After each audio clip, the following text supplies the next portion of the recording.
Greetings and welcome to this week's edition of 401k Real Talk. This is Fred Barstein, contributing editor with wealthmanagement.com's RPA Edge. I read all of the industry stories and pick out the most important and interesting ones, providing open, honest, and candid discussion you will not get anywhere else. So let's get real. As we head into a bull market with inflation rising and fear of a recession, there are a few signs that the war for talent is letting up. Some high-flying tech firms have announced layoffs with valuations decreasing, and layoffs are expected at cryptocurrency firms as prices plummet. Job openings decreased from 11.9 million in March to 11.4 million in April. Jobless claims increased slightly, and the Indeed job listings have been flatlining for the past few months. Fed Chair Powell mentioned the need to lower excess labor demand to curb inflation. So even if recruiting does get easier, retirement plans will still be critical for retention and managing a remote workforce, especially when coupled with wealth and benefits at work. Second story is, while there are still very few digital assets in 401k plans, the attention continues to grow. House and Ways Means Chair Richie Neal sent a letter to the GAO expressing concerns about cryptocurrency and DC plans. DOL Secretary Walsh indicated in testimony before Congress that they were open to promulgating a rule after issuing guidance recently.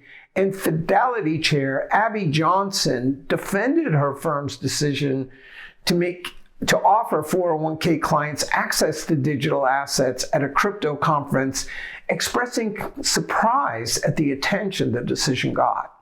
Meanwhile, For Us All, a fintech record keeper, which also offers clients access, sued the DOL for overreach and overaggressiveness on their crypto guidance. Third story, as a House bill, the Starter 401k Act, similar to a Senate proposal, was recently introduced to make retirement plans more accessible by streamlining regulations and lowering cost. Features include safe harbor protection without a match, $6,000 maximum contribution, 3% auto enrollment, no mention of a mandate like states.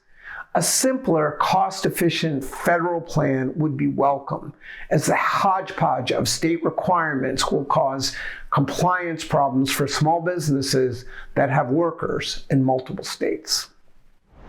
Fourth story is payroll provider and prolific 401k record keeper Paychex just announced that they crossed the 100,000 plan mark, propelled in part by PAPS, which they launched early 2021 and are said to account for half of new sales.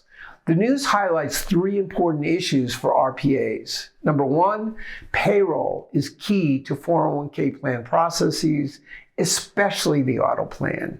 Number two, PAPs seem to be making it easier and more attractive for small businesses to offer a retirement plan. And three, the small plan market is set to explode.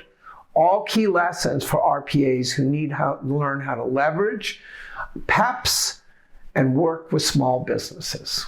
And finally, at the conclusion of the fifth annual RPA Aggregator Roundtable, now part of Wealth Management's RPA Edge, aggregators discussed how elite RPAs need to come together to collaborate to help clients and their businesses, which I covered in my recent column.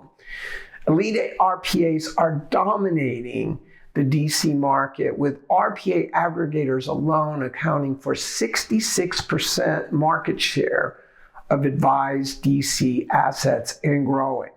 The group asked media to change the narrative from who owns the client and using participant services to subsidize plan fees to serving participants and partnering with providers to get data. They need to create a brand awareness with plan sponsors who may not realize that all advisors are not created equally. And they need to leverage wealth tech, especially AI, to serve the underserved.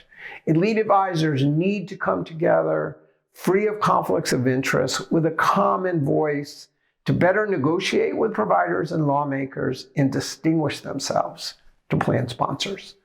So those are the 5 most interesting and important stories from the past week. Let me know if I missed anything, if you have any comments. I listed a few other stories I thought were worth reading.